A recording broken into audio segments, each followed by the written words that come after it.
Welcome. Today I'm going to teach you how to identify half steps versus whole steps. First thing we need to know is enharmonic notes. An enharmonic note is one pitch that can be written in multiple different ways. I have written out all of the possible pairs that use a regular sharp or a regular flat. A sharp is the same pitch as B flat, so if I sing it, it will sound the same.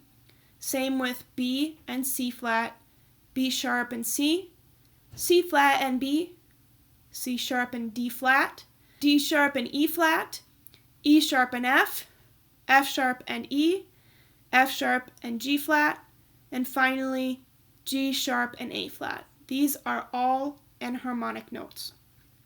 Another thing to note when we are identifying steps as whole or half, we need to decide if the pair that we're looking at is going up or down.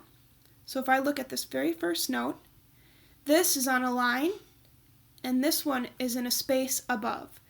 Because this one is higher in pitch than the first, it's called ascending. An ascending interval is when you're going upwards in pitch, to ascend to the heights. Descending is the opposite, means to come down. So this next interval would be descending because our first note is higher than the second. Now that we know that, we also have to be able to name these pitches. For treble clef, the lines use an acronym, every good boy does fine. So each letter, that's the first letter of those words, is the name of the pitch. Every E, good, G, boy, B, does, D, fine, F. So this pitch, every good, would be G. And since this is in a space, you just go up one from G, which in the case of the music alphabet, there's no H. So we start all the way back at A. G, A. So I'm going from G regular to A regular. Regular in music is also known as natural. I'm going to go ahead and look at my ascending intervals chart and find G and then A. So if there is a pitch in between those two, only one pitch, it will be a whole step. I got G, G sharp, and then it repeats back at A. So indeed, G sharp is the pitch that's in between, making this first pairing a whole step. Let's go to the next one. We have to name the pitch first. Every is the line, the note after E is F, and again, every is the line, so we've got an E and an F. We're going to be using descending this time.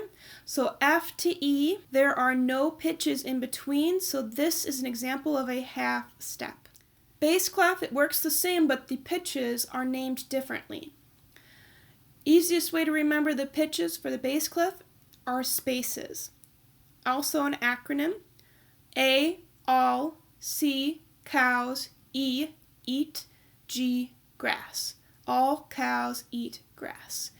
Again, this top space is a G, so we have to start over our music alphabet, which is the letter A. If this is A, we go one up from A to get to our space note, which is B. A to B. B is higher than the letter A, so we are going to use our ascending chart. A, and there is one in between, and then B. So that means this is a whole step. Good. Last one here. All cows eat grass, so all cows. C, one letter after C is D, and then all cows. C for this one. D to C, our first pitch is higher than our second. So we'll use descending, D to C. And once again, there's a note in between those two, D and C, so this is a whole step. Now it'll be very uncommon to see examples like these without any sharps or flats or naturals. Sharps, flats, and naturals together are called accidentals. In most music, you will see accidentals written in.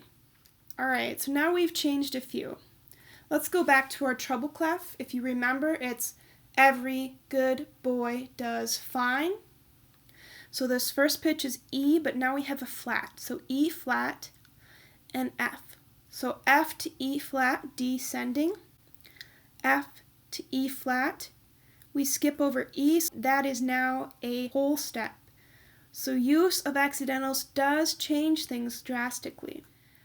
Let's go ahead and do our last example with the sharp.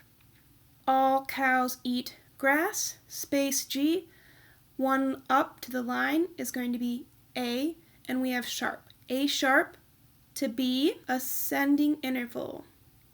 There is nothing in between those two, so that means it is a half step.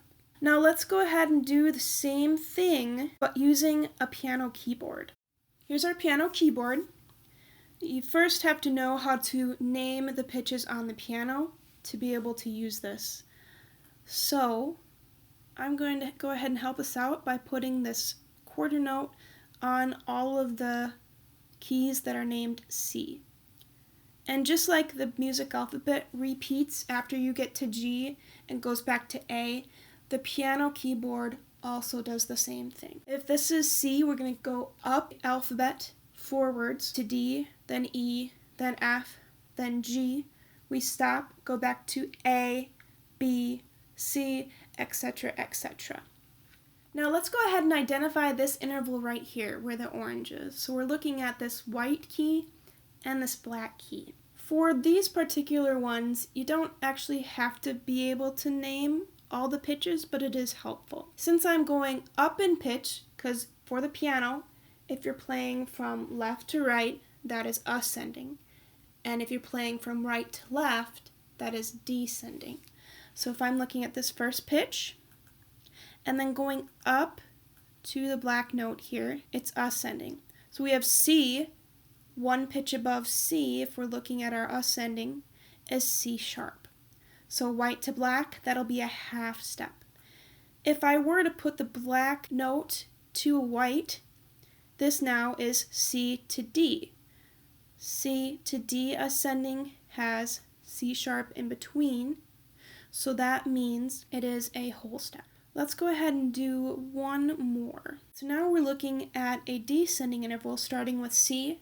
One before C is B. That means C to B, half step. There is a shortcut to doing this on the keyboard. Two pitches right next to one another, like so. Nothing else in between them. That will always be a half step. If there's something in between them, only one pitch or key, then it will be a whole step. So it's not always going to be white to white is whole, because you can also have black to black being whole, or like I said, black to white being whole. So you just have to see if there's something skipped or if they're immediately next to one another.